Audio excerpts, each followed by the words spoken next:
Wir befinden uns hier in der Henning-von-Tresckow-Kaserne im Wald der Erinnerung, in der Gedenkstätte. Und im Hintergrund ist auch eine Schulklasse zu sehen, die die Gedenkstätte heute besichtigt. Er wirkt vielleicht wie ein Friedhof, aber der Wald der Erinnerung ist eine Gedenkstätte, in der wir als Bundeswehrsoldaten und als Angehörige der Bundeswehr den 115 im Einsatz ums Leben gekommenen Soldatinnen und Soldaten gedenken. Dazu haben wir im Hintergrund 8 Stelen aufgebaut, auf denen die Namen und die Todesjahre der Kameradinnen und Kameraden vermerkt sind. Die Angehörigen der beim Einsatz oder im Einsatz ums Leben gekommenen Soldatinnen und Soldaten sind seit Errichtung der Gedenkstätte im Jahr 2014 eng in diesen Prozess mit eingebunden. Die Angehörigen haben die Möglichkeit, im Wald der Erinnerung einen Baum zu erhalten, den sie mit persönlichen Gegenständen, Devotionalien, Erinnerungsgaben des jeweiligen Toten schmücken können, um hier auch ein persönliches Gedenken abhalten zu können. Wir befinden uns jetzt im Wald der Erinnerung an dem Baum des Hauptfeldwebel Tobias Lagenstein, den seine Angehörigen für ihn vorbereitet haben. Wir sehen hier ein Bild und wenn wir weiter rumgehen, sehen wir, wo er herkommt, aus welchem Bereich, nämlich aus dem Bereich der Militärpolizei, Feldjäger. Und wir sehen auch hier die nach ihm benannte Kaserne. Dazu muss man vorwegschicken, dass immer dann, wenn eine Kaserne oder eine Einrichtung, eine Liegenschaft nach jemandem benannt wird, wir versuchen, die Angehörigen zu kontaktieren, sofern sie noch leben, und die Einwilligung der Angehörigen einzuholen. Das war hier völlig unproblematisch. Die Familie hat dem zugestimmt und war zumindest Teile der Familie auch bei der Umbenennung dabei. Wir stehen hier in der Einfahrt zur Hauptfeldt-Lagenstein-Kaserne. An dem Schild hinter mir fahren jeden Tag Hunderte von Soldatinnen und Soldaten vorbei und werden an Hauptfeldt-Lagenstein und das Ereignis am 28. Mai 2011 erinnert. Und ihnen wird so jeden Tag vor Augen geführt, was es heißt, Soldat zu sein, was letztendlich den Soldatenberuf ausmacht und welches Risiko man eingehen muss, in letzter Konsequenz auch mit seinem Leben bezahlen muss, wenn man entsprechend als Soldat, als Soldatin in der Bundeswehr seinen Dienst leistet. Hauptfeldt-Lagenstein ist nicht nur Mahnung, was es heißt, in letzter Konsequenz Soldat zu sein, sondern auch Verpflichtung für uns.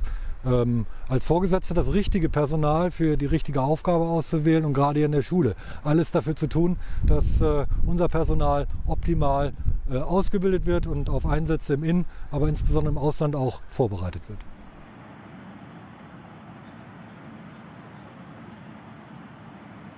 Ich bin Oberst Oliver Stratmann, bin hier eingesetzt in der Schule für Feld- und Stabsdienst der Bundeswehr in der Hauptfeldt-Lagenstein-Kaserne in Hannover.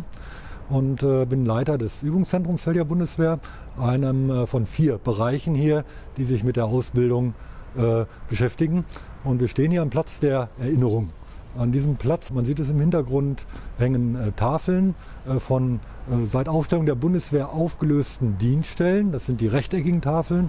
Und hier in der Mitte Gedenktafeln für im Dienst Verstorbene und unseren bisher und Gott sei Dank einzig gefallenen Feldjäger Feldwebel, den Hauptfeldt-Lagenstein. Der Hauptfeldt-Lagenstein gehörte zu meinem Bataillon. Ich habe von 2009 bis 2013 das Feldjäger-Bataillon 152 geführt und der Hauptfeldt-Lagenstein hat in der 5. Kompanie des Bataillons in dem Feldjäger-Dienstkommando Bremen gedient.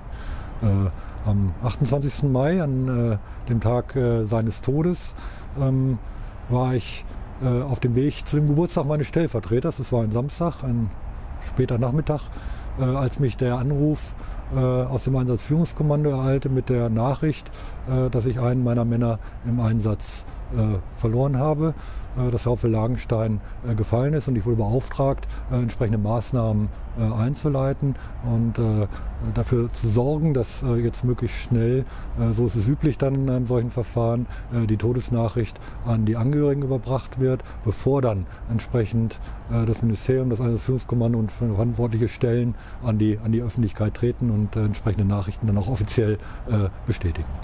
Ja, und Sie können sich vorstellen, dass der Geburtstag dann kein Thema mehr war an dem Nachmittag. Ich habe dann Maßnahmen eingeleitet, bin ich dann wieder zunächst nach Hause gefahren, um mich dann am nächsten Tag, an dem Sonntag, entsprechend mit den Verantwortlichen des Bataillons und der Kompanie zusammenzusetzen. Vor dem Hintergrund, dass zu dem Zeitpunkt schon feststand, dass Hauptfeld Lagenstein bereits an dem Montag entsprechend nach Deutschland zurückgeflogen wird und auch sehr zeitnah dann eine Entscheidung getroffen wurde, die zentrale Gedenkveranstaltung hier in Hannover durchzuführen, und zwar noch in der gleichen Woche an dem Freitag. Am Samstag wurde der Hauptfeld Lagenstein dann mit militärischen Ehren auf dem Friedhof in Wildeshausen, seinem Heimatort, beigesetzt. Begonnen haben wir mit Überlegungen zur Umbenennung Anfang 2017.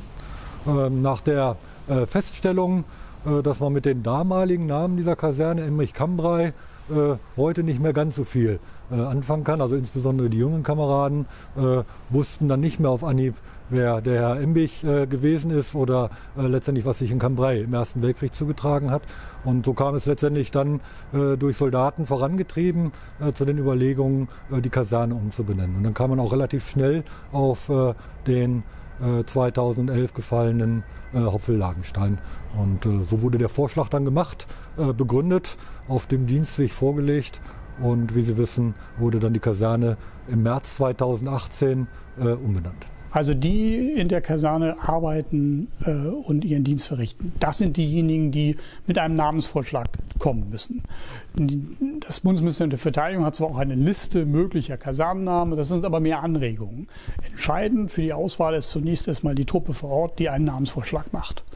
Und der geht dann den Dienstweg hoch bis zum Inspekteur der jeweiligen Teilstreitkraft oder des Org-Bereichs, der diesem zustimmen muss. Und dann geht der Vorgang letztlich an die Bundesministerin oder den Bundesminister der Verteidigung, der das dann billigt.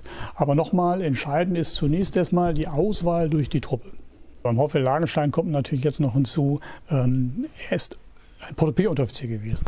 Und es war auch ein wichtiges Signal, deutlich zu machen, dass die Tradition der Bundeswehr sich nicht ausschließlich auf Offiziere oder auf Generäle beschränkt, sondern eben auch aus dem Unteroffizierkorps vorbildliches Handeln, vorbildliche Personen gewählt werden können. Gerade in einer Einrichtung, in der ja auch Unteroffiziere ausgebildet werden. Da war es natürlich naheliegend, einen Feldwebeldienstgrad zu nehmen. Und mit Hauptfeld Lagenstein ist da natürlich eine perfekte Person gefunden worden.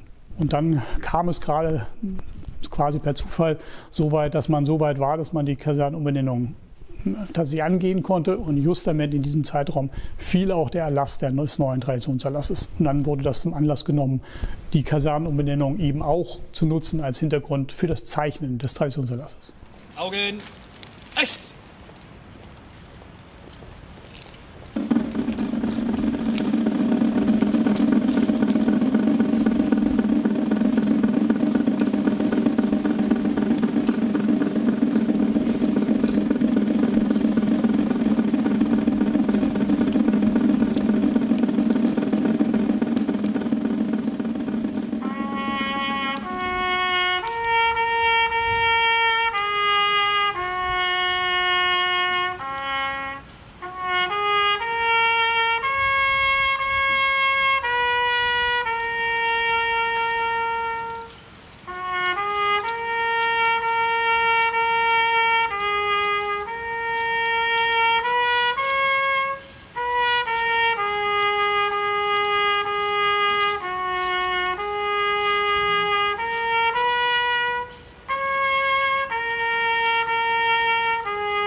Verfügt die Bundeswehr über ausreichend tradierende Personen?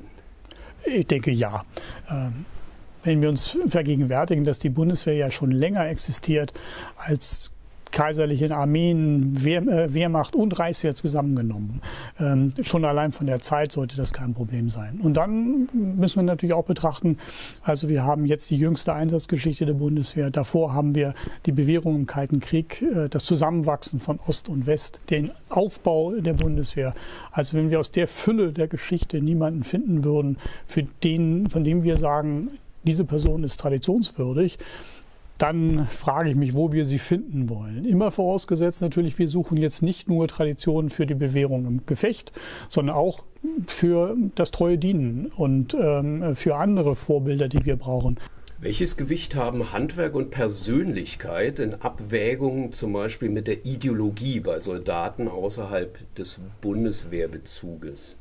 Da, glaube ich, gibt der Traditionserlass klare Vorgaben. Er sagt ja, dass traditionswürdig für die Bundeswehr nur sein kann, militärische Exzellenz, handwerkliches Können, wenn es mit Werten verknüpft ist. Also der erfolgreiche Truppenführer allein, die Tapferkeit allein, die tapfere Tat allein, die Leistung im Kriege oder im Feldzug, die ist es nicht ohne den Gesamtzusammenhang.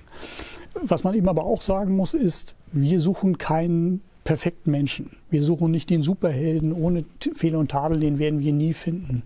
Sondern natürlich muss der Mensch auch in seiner Zeit betrachtet werden. Aber auch da gibt der Traditionserlass ja eine Hilfestellung, indem er sagt, die Werte des Grundgesetzes, auf die wir uns beziehen, sind ja nicht plötzlich 1949 da, sondern haben Wurzeln weit in die Vergangenheit. Und deshalb ist es eben möglich, Traditionsbezüge, Traditionsnamen aus der ganzen Militärgeschichte, also aus vielen Jahrhunderten deutscher Militärgeschichte zu finden.